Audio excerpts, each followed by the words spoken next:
Son 483 años de fundación de Guayaquil los que estamos celebrando en este mes de julio, y aquí en la Biblioteca Municipal, la muy ilustre Municipalidad de Guayaquil, en la Dirección de Cultura, lo celebramos con historia de nuestra ciudad.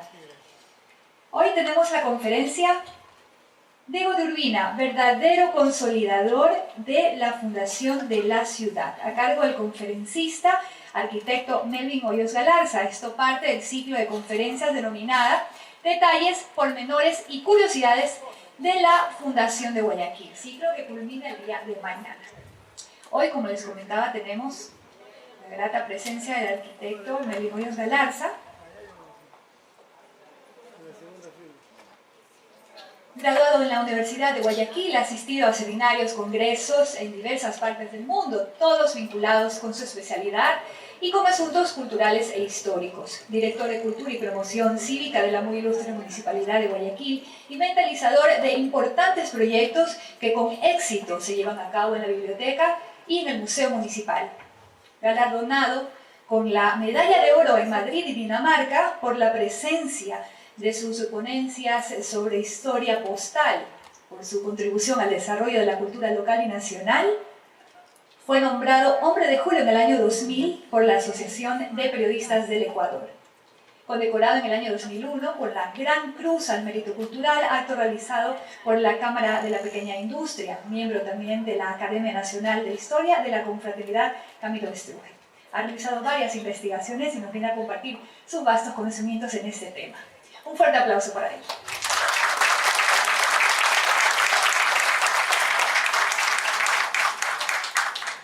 Muchas gracias por estar aquí. Quiero empezar pidiendo disculpas porque el tema en que vamos a embarcarnos en este instante es muy espinoso.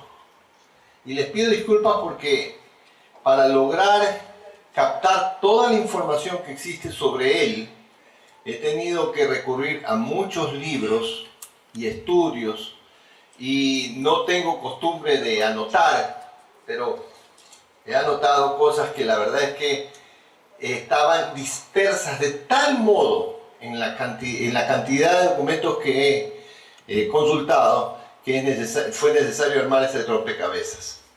¿Por qué razón? ¿Por qué razón Urbina? Por una sencilla razón. Después de muchos años que la doctora Dora León estudió este tema de la Fundación de Guayaquil, llegó a una conclusión muy interesante. Ella dice que realmente son tres los conquistadores, tres, a los que se debe realmente la Fundación de Guayaquil. Y califica a Sebastián de Benalcázar no como fundador, se salta al magro. Directamente califica a Benalcázar como el precursor. ¿Por qué el precursor? Porque ella considera de que esa fundación del 15 de agosto de 1534 es sin duda alguna provisional y que la ciudad es Santiago de Guayaquil, obviamente desde que está en la región que así se llama, Guayaquil. Entonces, el precursor para ella va a ser Benalcázar, Sebastián de Benalcázar, quien la traerá, como ya dijimos el día lunes, a esta ciudad, a la región costa, a la región bañada por los ríos Daule y Babahoyo, y la colocará en el sitio en donde estaba la población nativa de Guayaquil. No, yo entiendo que es confuso, pero no, quiero irlo aclarando nuevamente. Había un pueblo que se llamaba Guayaquil y que tenía un cacique que llevaba el mismo nombre y que dominaba un territorio que tenía igual nombre. Cuando llega aquí la ciudad de Santiago, la ciudad se llama Santiago, llega desde la sierra, trasladada desde la llanura de Liribamba, ¿ok? Pero hay un pueblo que se llama Guayaquil, que lleva el nombre del río y del territorio que manda el cacique del mismo nombre. Allí a ese pueblo es donde pone Sebastián de Benalcázar esa ciudad que será quemada en el año 1535, se asume que para el mes de abril.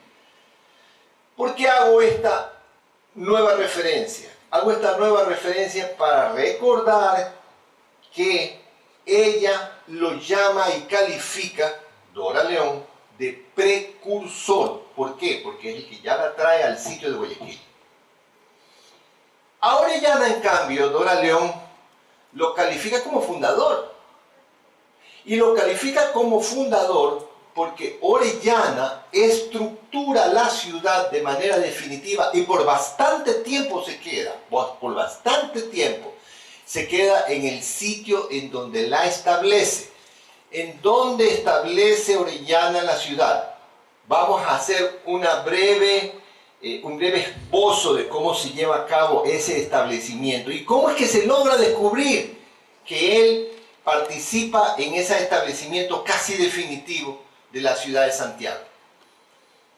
Hay una colección muy importante de documentos que se encuentra en Estados Unidos a la que acuden, se encuentra en la Biblioteca del Congreso, a la que acuden todos los historiadores del mundo, porque allí hay información de todos los países del mundo. Es la colección Harkness. En la colección Harkness encuentra una enorme cantidad de información sobre la fundación de la ciudad de Santiago de Guayaquil, Dora León. Y en la colección Harkness hay un documento fechado del año 1538, cuando luego de la batalla de las Salinas en el Perú, luego de haber apoyado a Francisco Pizarro Orellana, coge él y allí alquila un bergantín. Alquila un bergantín con todo, está totalmente apertrechado el bergantín a un señor que se llama Felipe de la Parra. Este caballero le alquila el bergantín perfectamente apertrechado en 1000 pesos oro. ¿Para qué es el bergantín? El bergantín es para regresar a la región. Él ya ha estado, les comentaba el día lunes, que él, antes de que reciba el pedido de auxilio de Pizarro, estaba en Daule, ¿verdad? Les había dicho que estaba en Daule y que allí había asentado la ciudad de Santiago. Pero cuando se va y participa en la batalla de las Salinas y tiene que regresar, alquila ese bergantín para regresar y entrar a la región de Guayaquil, pero entra directo hacia el sitio en donde convergían el Daule y el Babahoyo. Y es ahí que él observa esa convergencia, y ese punto de convergencia de ambos ríos en navegación se llama culata. Y entonces nacía Santiago de la Culata. Nace Santiago de la Culata, con ese nombre se queda, y entonces es cuando por algún tiempo él se regresa a Portoviejo. Su base es Portoviejo. Él no tendrá el reconocimiento ya definitivo como agradecimiento de su participación en las batallas de las Salinas, sino hasta el año de 1541 por parte de Pizarro. No es sino hasta 1541 que coge Pizarro y le manda el título de teniente de gobernador de Portoviejo y de la ciudad de Santiago. De la ciudad de Santiago de la Culata. Antes no pasa esto, no se ha oficializado este tema. Bien, aquí es importante ver que la forma, el recurso por medio del cual él es el fundador, de acuerdo a Dora León, es porque no hay nada en concreto atrás de lo que él ha realizado. Que la probanza que hace al rey de España, cuando le pide los dominios de estos territorios, para cuando él dice que él es el responsable de que se forme Nueva Castilla, él va a ser la persona a la que se le entregue el dominio del territorio, se lo va a entregar el rey, y se lo va a entregar por medio de Francisco Pizarro, ya en el año 1541, pero hasta ese entonces la situación no es nada fácil en la ciudad de Santiago. No es fácil porque la situación con los nativos era muy compleja. Mientras los españoles no aprendiesen a hablar en la lengua, mientras los españoles no se adaptaran a las costumbres de los nativos, siempre iban a haber situaciones riesgosas. ¿Quién era el lugarteniente de Francisco de Orellana? Era Diego de Urbina. en el año de 1540, le envían a Francisco de Orellana una comunicación diciéndole que ha sido nombrado gobernador de San Francisco de Quito Gonzalo Pizarro. Está en Portoviejo, Orellana. Es importante que vayamos recordando fechas y lugares para ir viendo cómo se moviliza todo esto, cómo es que se va armando este rompecabezas. Está en 1540 en Portoviejo. Recibe la carta diciéndole que ya el gobernador nuevo de San Francisco de Quito se llama Gonzalo Pizarro. Entonces Orellana, como gobernador de Santiago de la Culata y gobernador de San Gregorio de Portoviejo, se va y presenta sus credenciales. Esto era una formalidad que se hacía. Va, se presenta, y en el tiempo que está allí, en ese tiempo que está allí, Pizarro le dice que está preparando una expedición, que esa expedición tiene como finalidad lograr encontrar finalmente, aunque suene redundante, el sector o la región o el sitio que pudiera llevar hacia el Dorado y el país de la canela, pero particularmente el país de la canela. La canela era un producto tremendamente ambicionado por los españoles. Lo traían desde la India, pues llevaba meses de meses traerlo desde India. Pero se sabía que había aquí canela porque había llegado a manos de los españoles especímenes de canela. La canela americana se llama ispingo, y el ispingo era el árbol de canela americano que crece en la selva oriental. Eso había alentado ánimos en Orellana y obviamente primero en Pizarro, que fue el que tuvo primero las noticias, y había comenzado a hacer la expedición. Okay. Orellana, ¿qué es lo que hace? Obviamente, ante la perspectiva de poder tener una recompensa muy jugosa con el hallazgo del sector donde hubieran bosques de canela o bosques de canela, y también, imagínense, encontrar el dorado, acepta el reto y acepta la invitación de Gonzalo Pizarro. ¿Qué hace? Se viene para Santiago de la Culata. Viene a Santiago de la Culata. Al llegar a Santiago de la Culata, para mi punto de vista, según yo, aquí comienzan los problemas para la ciudad de Santiago de la Culata, hoy Santiago de Guayaquil, y a poco tiempo de lo que estamos hablando, Santiago de Guayaquil. Es entonces que comienza a hacer un reclutamiento forzoso de los nativos. Si ya los nativos no querían a los españoles, ¿cómo va a ser un reclutamiento forzoso de los nativos? Él solo coge 30 hombres. O sea, de hombres armados solo se llevó 30. Pero se llevó prácticamente todas las armas que tenía la ciudad de Santiago. Es decir, la dejó desarmada.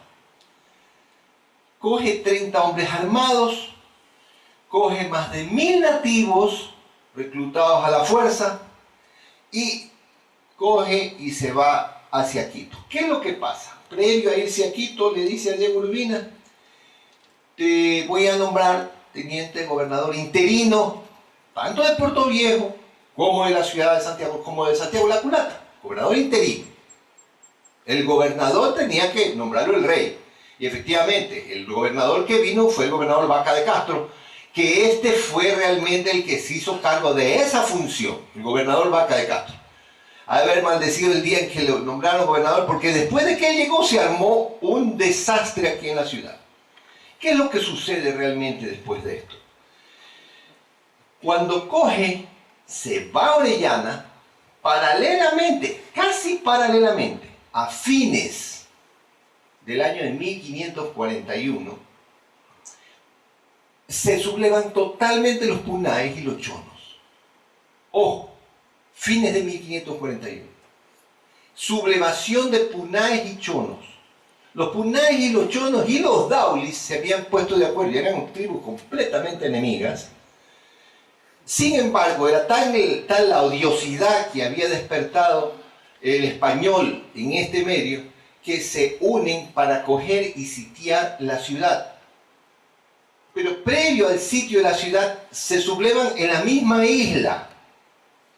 Para mala suerte del padre Vicente Valverde, que ya para ese entonces era obispo, el famoso, como les comenté, el famoso sacerdote que le había dado a Atahualpa a la Biblia y le había dicho que aquí está la palabra de Dios, el otro se puso esto en la oreja, no oyó nada y la tiró al piso. Entonces, ¿qué es lo que sucede? El padre Valverde venía en un bergantín desde Lima.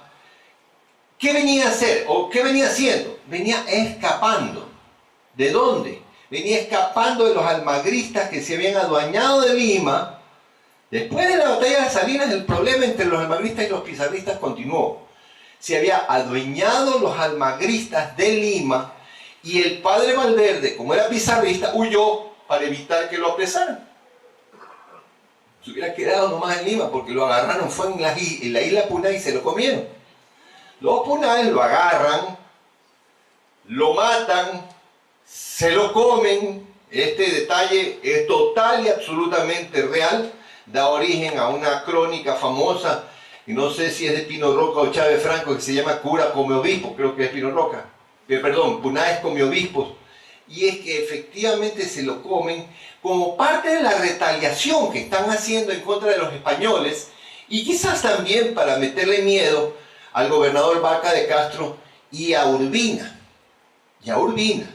Porque ahí el valiente, el soldado, el que tenía realmente la obligación de salvar la ciudad, era Urbina. Aquí retrocedamos de nuevo a la referencia de Dora León y vemos que con justa razón habla de un precursor como Benalcázar, que habla de un fundador en Orellana y que habla como un salvador de la ciudad. Salvador realmente. Sin Urbina, sin la ejecutoria de Urbina, no hubiera Guayaquil. Hubiera desaparecido al poco tiempo de haber nacido. Entonces, esta charla va dirigida a recordar las ejecutorias de este conquistador, porque hemos escuchado mucho de Benalcázar, hemos escuchado mucho de Orellana, más que nadie de Orellana, pero de Urbina muy poco, y es injusto, y se los digo y les voy a decir por qué, independiente de lo que hemos dicho hasta ahora. La ciudad, en el momento en que es sitiada, Urbina toma la decisión de pedir ayuda, pedir auxilio, junto al gobernador Vaca de Castro, a Puerto Viejo. Manda a 45 hombres a pedir ayuda a Puerto Viejo. Pero independiente de eso, saca clandestinamente por la noche en balsas a prácticamente toda la población. ¿A dónde la conduce? De acuerdo a las investigaciones hechas por Dora León, parece ser que conduce a toda esa población junto al pueblo de Guayaquil. Ojo, vuelvo a aclarar para que no haya confusiones de nuevo. Estamos hablando de la ciudad de Santiago de la Culata. El pueblo de Guayaquil es un pueblo de indígenas que existe en donde hoy es Boliche. ¿Ya? Es el pueblo que tiene como cacique al cacique Guayaquil.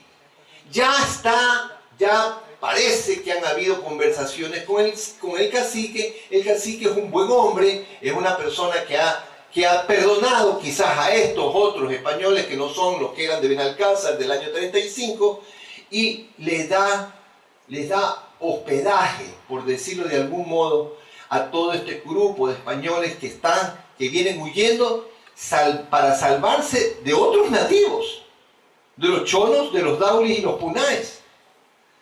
Bien, hasta aquí está claro. Yo entiendo que es enredado, pero ojalá que pueda estar claro. Ha mandado al pueblo hacia la región que hoy día es Boliche y es en donde estuvo el pueblo de Guayaquil. Ha mandado a pedir ayuda a Puerto Viejo. ¿Para qué? Para enfrentarse a los caciques de la Puná y los chonos también, y los daulis y los chonos. Aquí el dolor de cabeza realmente son los punáes. Son más numerosos, son más salvajes, peligrosos y son mañosos. Entonces, estos indios tienen que ser sometidos primero que nadie. Es entonces, ya para el año de 1543, se asume, de acuerdo a la documentación que está en Harness, que debe haber sido entre junio y agosto de 1543. Para 1543, coge y arma una expedición, con la gente que ha traído desde Puerto Viejo, arma una expedición Diego de Urbina para atacar la isla Puná. Y atacar la isla Puná. Atacan la isla Puná con tal estrategia que en el término de 3 meses no solamente ha dominado a los punáes, sino que se ha traído ya apresados a los 4 caciques de la Puná que habían generado la sublevación. Los 4 caciques que habían generado la sublevación son ahorcados en la ciudad de Santiago. Ahorcados en la ciudad de Santiago. Y una vez que ahorca, ojo, una vez que ahorca en la ciudad de Santiago a los punáes, ha pacificado la isla Puná. ¿Qué es lo que hace Urbina? Urbina coge y dice al gobernador Vaca de Castro: creo que sería importante pasar a la ciudad, a la población, al paso de Huayna Cápac. El paso de Huayna Cápac, ubiquémonos geográficamente, está más o menos frente a Solca, por ahí estuvo. Era un camino que había cerca de un estero, que fue el primer sitio donde estuvo establecido el astillero de Guayaquil, y por eso ese sector se llamaba Tarazana, desde tiempos muy pretéritos. Tarazana, no Tarazana. Tarazana, que viene de Tarzana, que quiere decir lugar de construcción de barcos. Entonces, él coge, manda a este lugar que estaba junto a un cerro que tenía por nombre Lominchao. El cerro Lominchao no es otra cosa que el Cerro Santana. Ese es el nombre nativo del Cerro Santana, Lominchao. Y allí se queda establecida en la falda norte la ciudad de Santiago de la Culata, que a partir del año de 1542, cuando ya se había ido Orellana y cuando había trasladado Urbina al pueblo de Guayaquil, a la población de Santiago, había comenzado a ser llamada como Santiago de Guayaquil. Santiago de Guayaquil es el nombre de esta ciudad desde 1542 realmente, desde 1542. Santiago tiene un montón de nombres hasta ese entonces. Va a ser de Quito, va a ser de Amay, va a ser de La Culata, va a ser de Yagual, va a tener una gran cantidad de nombres que dependerán de los lugares geográficos junto a donde la ciudad se establecía. Pero Santiago de Guayaquil, desde 1542, cuando Urbina la traslada hacia donde estaba el poblado nativo que llevaba ese nombre. Me preocupa que no se entienda, pero espero que se entienda. Entonces, bien, ¿qué es lo que en ese interín hace Urbina? Urbina prepara otra expedición. Ha vencido ya los punáes, los ha dominado, le ha matado a los caciques, ya está pacificada el Puná, pero los chonos son otro dolor de cabeza. Los chonos son otro dolor de cabeza. Pero entre que dejaba pacificada Puná, organizaba la ciudad de Santiago al pie de Lominchao, o en Lominchao al pie del paso Huayna Cápac, comienza a hacer unas cosas muy interesantes. Y aquí vale la pena destacar que este hombre no solamente salva la ciudad, este hombre le da personalidad a la ciudad. Este hombre es el verdadero conquistador que pone en el Santana a la ciudad. Eso tenemos que tenerlo bien claro porque hemos estudiado por años algo que no es. Es Diego de Urbina quien pone en Lominchao a la ciudad, no es Orellana. Entonces tenemos que tener bien claro cuáles son las ejecutorias principales de Diego de Urbina y por qué lo estamos recordando ahorita. La salva al lograr evitar que acaben con ella los chonos, los punáes y los daulis en ese sitio durísimo que casi acaba con la ciudad. La salva porque la saca clandestinamente hacia hacia la población nativa de Guayaquil y manda a pedir ayuda a Puerto Viejo. Una de las cosas que hace. Otra de las cosas que hace, y por la cual digo que es responsable de algunas cosas que la gente no conoce, en ese interín de paz, entre fines del año 43 y los primeros meses del año 44, y ya establecida la población acá en Lomichao, él escribe al rey de España. Él solicita al rey de España los blasones de esta nueva ciudad. Y va a ser Diego de Urbina quien coge y manda la sugerencia de fusionar sus blasones, es decir, los de su nombre con los de su pueblo natal y su provincia natal, para que se origine lo que conocemos como el escudo colonial de Guayaquil, que tiene toda esa periferia roja con la cadeneta dorada, y adentro el león rampante con el castillito, y el león con una bandera una bandera roja con las aspas de San Andrés. Esto es obtenido ante el rey de Almas en España por Urbina. Es poco conocido el dato porque es un dato que nace realmente a partir de una investigación en la década de los 50 por Pedro Robles Chambers. No es el que descubre todo. Ya Gabriel Pino Roca había logrado establecer más o menos cómo era, pero con ciertos errores que los corrigió Pedro Robles Chambers, y con el añadido, con lo que le suma Pedro Robles Chambers, al hacer ver cómo es Urbina el que logra hacer este escudo fusionando los que ya le he comentado. Entonces Urbina tiene además este plus. Esto de aquí es algo que Urbina también lo logra para esta ciudad. La salva, le da personalidad, le da un escudo y además es quien la pone en Lomichao. ¿Cómo no vamos a estudiar Urbina? ¿Cómo no vamos a saber un poco más de lo que él hace por Guayaquil si es quien realmente la salva y por quien realmente existe la ciudad? ¿Pero qué hace en 1544? En 1544, como todavía podía correr riesgo la ciudad de Santiago, él coge, todavía está de gobernador Vaca de Castro, él coge y hace una expedición para acabar con toda la sublevación de los chonos. Los daulis eran menos, y si ya los punaes estaban acabados y los chonos también, en el caso que pudiera hacerlo, entonces ya era mucho más fácil resolver los problemas que generaran los daulis. Además, los caciques de Daule ya estaban en conversaciones para no tener problemas con los españoles, con los españoles para tener una convivencia más pacífica.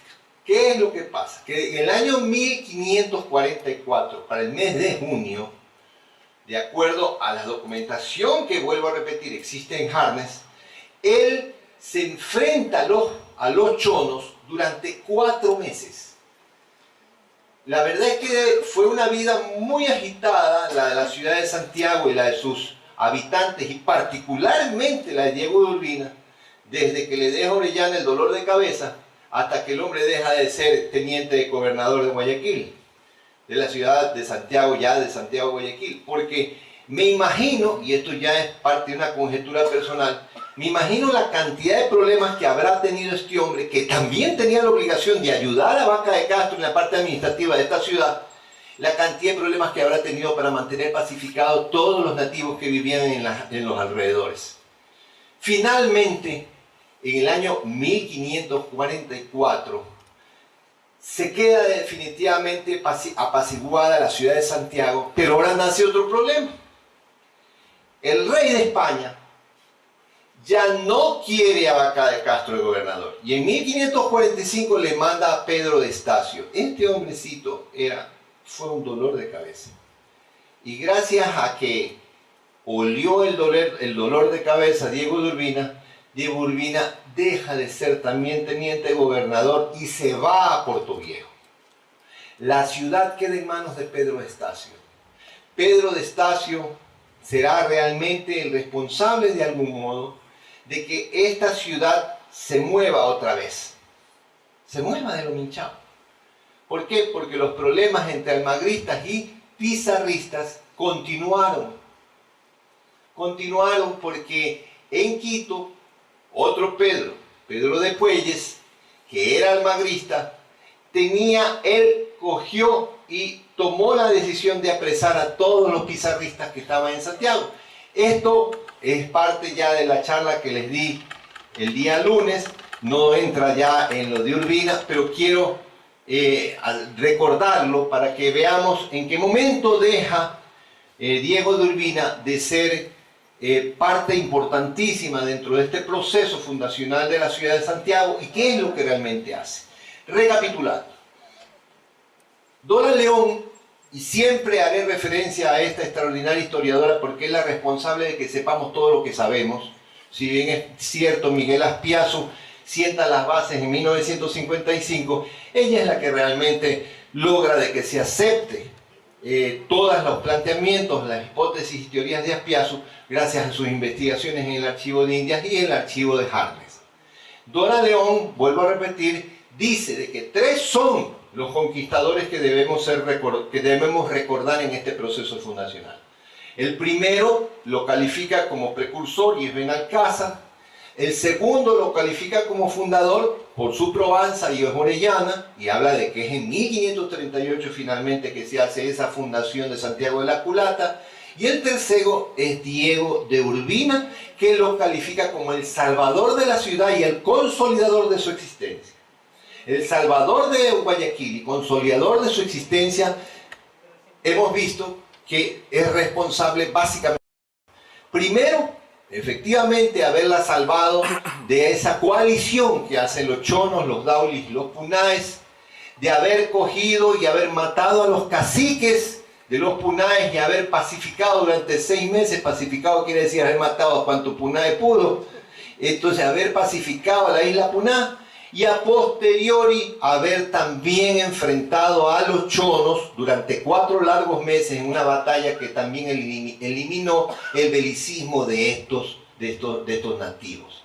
Este hombre no solamente será el responsable de salvarla, sino que además la trasladará del sitio Guayaquil, el sitio nativo conocido como Guayaquil, hacia el cerro Lominchao junto al paso de Huayna Cápac, para que sea allí el sitio en donde se quede de manera definitiva, aun cuando después será trasladada de nuevo por los problemas que hay por culpa de Estacio. No, pero terminará volviendo a este sitio, porque este sitio, escogido por Diego de Urbina, definitivamente será el escogido por Francisco de Olmos en 1547, para que aquí la ciudad termine de desarrollarse y crecer. Si ustedes desean, porque me parece pertinente por lo espinoso y complejo del tema, podemos abrir un foro, encantados, respondo la pregunta que quieran. Por favor.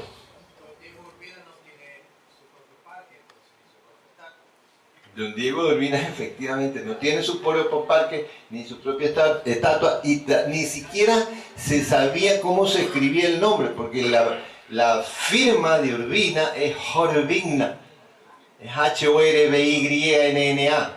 Entonces hay mucho desconocimiento, pero a Dios gracias, estas investigaciones históricas hechas en las últimas décadas y puestas en valor en este tiempo van a permitir que mucha justicia se haga en el futuro.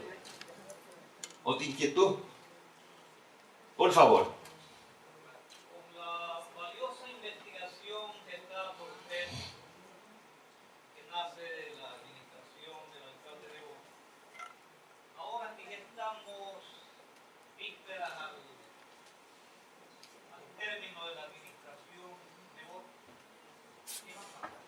Buena pregunta. Esto no se puede perder. Claro, es posible. Los que somos amigos de Jaime Nebot, aspiramos que llegue a la presidencia de la República. Pero si no fuera, ¿qué va a pasar, señor? Es una buena pregunta porque muchas personas se hacen la misma pregunta. Lo que nosotros esperamos es que haya apertura por parte de quien llegue a la alcaldía para mantener todo lo logrado, para no ir de retro, sino continuar yendo para adelante. Hay mucho que hacer todavía, hay muchas investigaciones por realizar y hay mucho que publicar y más que nada que difundir a nivel popular. Este tema, por ejemplo. ¿Cuántos profesores de historia enseñan lo que ustedes han escuchado en las escuelas y los colegios? Yo creo que nadie. Yo creo que nadie, y ese proceso fundacional es importantísimo que se conozca a nivel popular. Los chicos necesitan saberlo. Claro que la misma Dora León dice, el tema es extremadamente complejo y la fundación de Santiago de Guayaquil es la más compleja y difícil de entender de cuantas se realizaron en América. Ella misma lo dice. Pero hay manera de sintetizarla. Aquí la hemos sintetizado el día lunes y hoy día hemos sintetizado lo de Urbina. Hay manera de sintetizarla y es fácil que los jóvenes lo puedan estudiar si es que se continúa. Por favor. Arquitecto, felicitándolo por su... Muy amable, gracias. ¿A qué se debe el nombre de Lominchao? Lominchao son nombres nativos. Por ejemplo, Quito es un nombre nativo. Guayaquil, que tiene una traducción en lengua safiqui de tierra fértil de los quilcas, es un nombre nativo. Lominchao es otro nombre en safiqui, nativo. Son nombres cuando califican o cuando denominan a un fenómeno geográfico y son nombres nativos, son nombres que los españoles mantuvieron. Por ejemplo, el único que no mantiene, por ejemplo, es el de Babahoyo. Babahoyo se llamaba Amay. El río Babahoyo se llamaba Amay. Entonces, pero casi todos los nombres nativos se mantuvieron. Cotopaxi, Tungurahua, esos son quechua, no safiqui, Guayaquil, son nombres que existían cuando los españoles llegaron aquí. No sé, no te sabría decir con precisión qué querrá decir. Hay nombres propios que sí se han traducido y los tradujo un filólogo inglés que vivió aquí durante muchos años que se llamaba Robert Mix. Y Robert hizo un libro en donde están muchos nombres propios ya traducidos, pero no recuerdo si está Lominchao, creo que no. Por favor. Gracias por tu grata intervención. Quisiera saber si en este periodo del gobernador Vaca de Castro. es donde se establece el nombre de la ciudad de Guayaquil. Sí, efectivamente, es en la gobernación de Vaca de Castro que ya a partir del año 1542 la ciudad se llama Santiago de Guayaquil y está en documentos. En los documentos que se encuentran en el archivo de Indias y en el archivo de Harnes, ya dice Santiago de Guayaquil y es coincidente con la gobernación Vaca de Castro. Porque un familiar me decía Guayaquil se llamaba porque aquí vivió un gobernador que se llamaba Guayaquil. No, estaba confundido con el cacique Guayaquil y está confundido con el nombre del poblado, el poblado nativo de Guayaquil. Por eso digo que es medio complejo. En una referencia que se da ahí en el Puerto Santana, indica varios años. Por ejemplo, en primer lugar indica en el año de 1534, después en el año de 1035, entre noviembre y... Así es, ese es Benalcázar. Sí. Y en la tercera referencia, el año de 1547. 37, perdón. Estamos celebrando 483 años de la ya fundación. sé que me va a preguntar. Ya. Específicamente da a entender que Que no toma el año 34, ya, sino el 35. 1535. Y le explico por qué. Y además, otra pregunta. ¿Por qué razón podríamos decir se considera la fecha 25 de julio ya. como día de la fundación de Guayaquil? ¿Cómo no? Rápidamente le contesto. Mire, en el año 1534 la ciudad de Santiago nació, ¿verdad, señor? El año de 1534 nace la ciudad de Santiago, ¿verdad? Nace la ciudad de Santiago como ciudad colonial en la llanura del Iribam. Y el acta de fundación dice que se funda provisionalmente. Allí no le funcionaba a los españoles, lo dije el día lunes, no le funcionaba a la ciudad, no le funcionaba. Esa ciudad de Santiago tenía que estar fundada en un lugar que permitiera el avituallamiento de los españoles que estaban conquistando y colonizando y creando pueblos. Y el único lugar tenía que ser una llegada desde el mar hacia una red fluvial. Ese era el sitio lógico y así se lo hizo saber Almagro a Sebastián de Benalcázar. Entonces, esa fundación fue provisional. No quiere decir que no sea, es, pero fue provisional. Y es de Santiago, sí, pero en la región de Quito, estamos hablando de Santiago de Quito. ¿Cuándo Guayaquil es Guayaquil? Cuando viene a la región de ese nombre. ¿Cuándo viene a la región de ese nombre? En 1535. Sebastián de Benalcázar llega a una región que no solo se llama Guayaquil, sino que tiene un cacique que lleva el mismo nombre, que tiene un río que tiene el mismo nombre, y encima, para remate, llega y establece la ciudad al lado de un pueblo que tiene el mismo nombre. Entonces Santiago de Quito es Santiago de Guayaquil desde 1535, y por eso es que las contamos los años desde ese año. Pero sin que eso quiera decir de que la ciudad como Santiago haya nacido un año antes. Y por eso es que para el mes de agosto, ya desde hace algunos años, recordamos la fundación de Santiago, de la ciudad de Santiago, la ciudad española de Santiago, pero también haciendo énfasis que es una fundación provisional. Ahora, ¿por qué 25 de julio? El 25 de julio es la fiesta de Santiago el Mayor, una fiesta española, una fiesta del patrono de España, ¿verdad? Entonces, ¿qué es lo que sucede? Cuando en 1547 Francisco de Olmos deja por terminado todo este periplo, todo este viajar de un lado a otro, todo este cambio de casa permanente de la ciudad, decide establecer cabildo ampliado de la ciudad de Santiago una fecha especial. Porque Francisco de Olmos está ya en abril aquí. O sea, se viene trayendo ya la población acá de regreso, después del problema de Pedro Estacio, de Pedro de Puelles, se la viene trayendo de regreso acá en abril de 1547, pero se espera hasta julio para llamar a un cabildo ampliado y en ese cabildo ampliado dar por terminado todo este paseíto. Ahí se acabó todo. ¿Qué fecha fue el cabildo ampliado? 25 de julio de 1547. Entonces, si bien es cierto, el 25 de julio no es la fecha en que se funda Guayaquil, ¿verdad? Que hay muchos meses, hay muchos años, hay muchos responsables de este proceso fundacional. También es cierto que la última fecha es 25 de julio de 1547. ¿Por qué se estudió por años como fecha de la fundación de Guayaquil? Porque en el año de 1929, el Cabildo de Guayaquil llamó a una junta de historiadores para poder definir quién era el quien había fundado Guayaquil, dónde se había fundado Guayaquil y en qué año se había fundado Guayaquil. Y en ese entonces, como había muy poca información documental y bibliográfica, los historiadores de esa época que se reunieron dijeron de que Orellana era el fundador de Guayaquil, que se había fundado en el Cerrito Verde o Cerro Santana y que el año en que se había fundado en el año 1537, en el 25 de julio. Todo esto era sustentado solamente con la poca información documental que existía. Con el paso de los años las cosas cambiaron totalmente.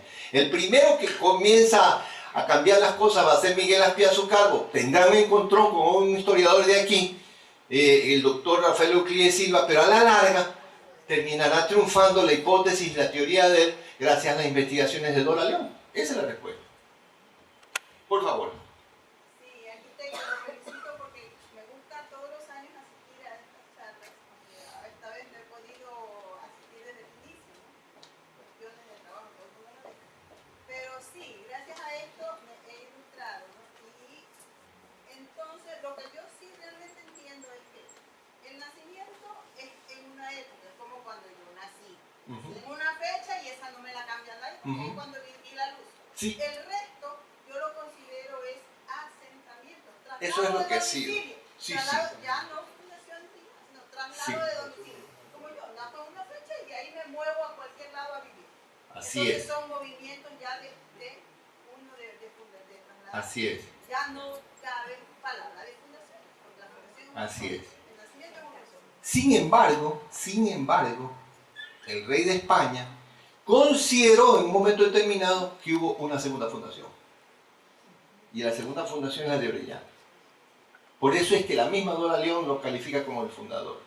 Y por eso es que ni siquiera nombra a Almagro y lo califica de precursor a Benalcázar.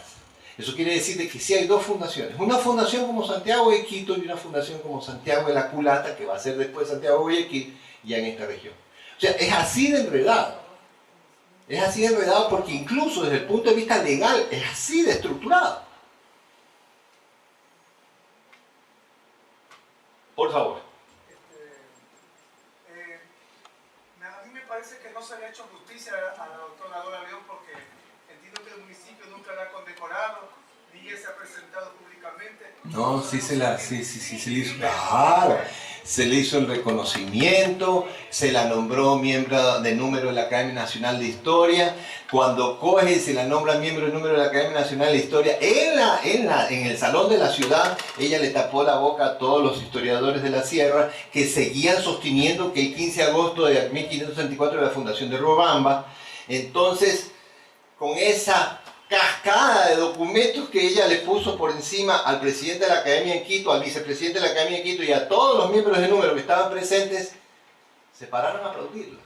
Y ella deja totalmente, pone jaque mate, se acabó, esta es la fecha verdadera y este es el proceso fundacional. Se hizo también en el Salón de la Ciudad, se le ha hecho reconocimiento, claro.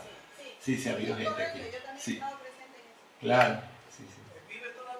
Está viva, estuve por una amiga que estuvo aquí el día lunes, que está un poco delicadita de salud, pero sí está viva.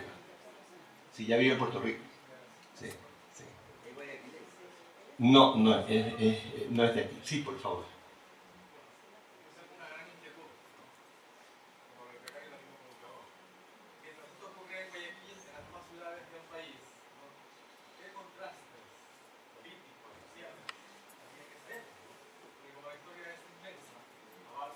Claro, se están dando, bueno, en Cusco había los problemas que se generaron por culpa de esta pelea que había entre los almagristas y los pizarristas. En Lima era un hervidero de un avispero. Portoviejo lo propio, porque siempre estaban pendientes de Portoviejo. ¿Por qué? Porque era el principal puerto que había hacia el norte y a donde llegaban primero que a ningún otro lado los barcos españoles.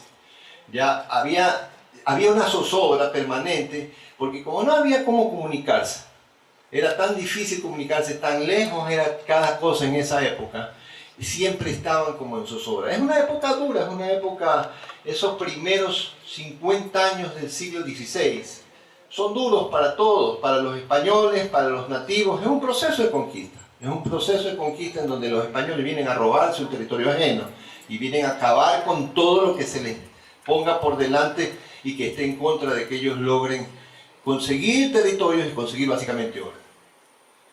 Sí.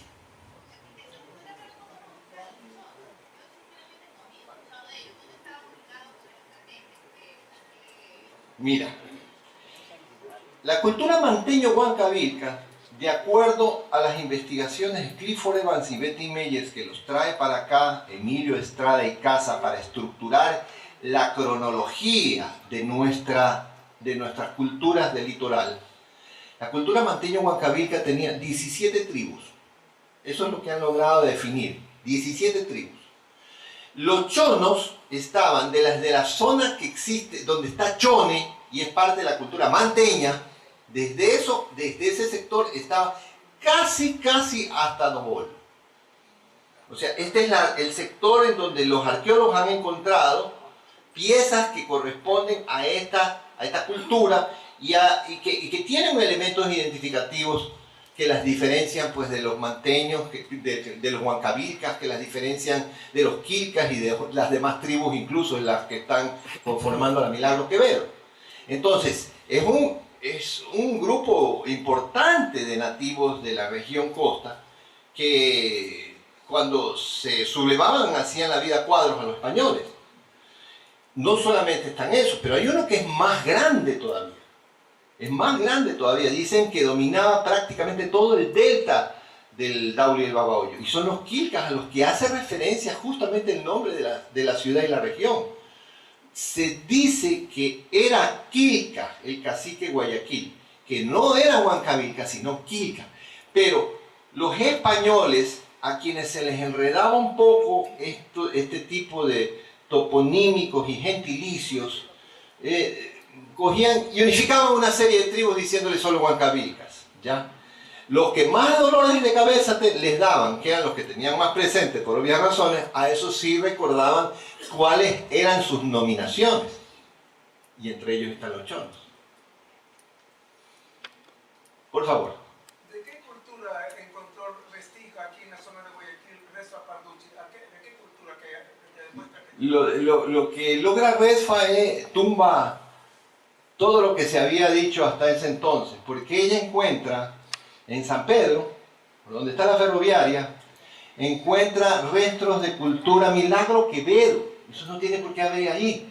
Después encuentra en el cerro, pero en el Cerro del Carmen, también piezas Milagro Quevedo, lo cual quiere decir que hay ciertos momentos en donde se fusionan las culturas Milagro Quevedo y Manteño Huancavilca. O puede ser, y es lo más lógico pensar, que el intercambio comercial y cultural entre ambos grupos humanos hacía que cosas de allá vinieran para acá y cosas de aquí vinieran fuera para allá.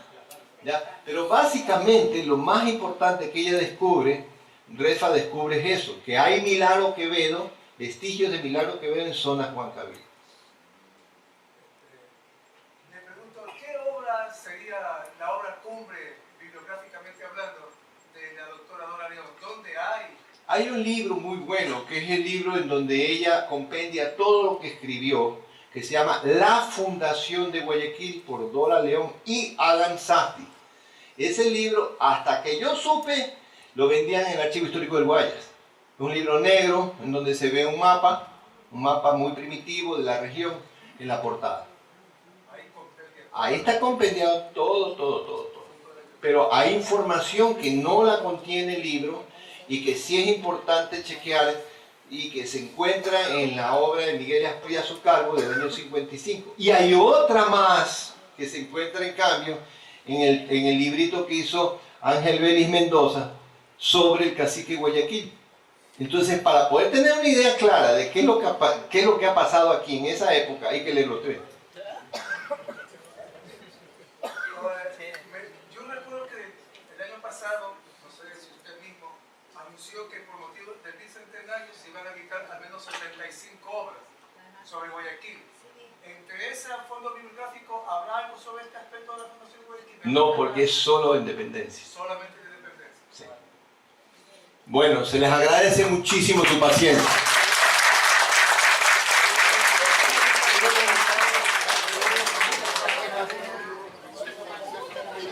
Queremos agradecerle, por favor no se vayan, queremos agradecerle al arquitecto Melvin Hoyos Galarza y hacerle entrega de este certificado por parte de la muy ilustre Municipalidad de Guayaquil, al arquitecto Melvin Hoyos Galarza por sus valiosas disertaciones sobre los temas de la Fundación de Guayaquil, y Diego de Urbina, verdadero conciliador de la Fundación de la ciudad. Firma la licenciada Nancy Palacios de Medina, directora de la Biblioteca Municipal.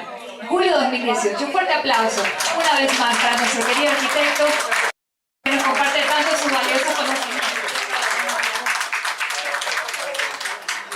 Amigos, los esperamos el día de mañana con el conferencista licenciado Víctor Hugo Arellano con el tema Diego de Almagro, primer fundador de la ciudad de Santiago de Guayaquil. Los esperamos.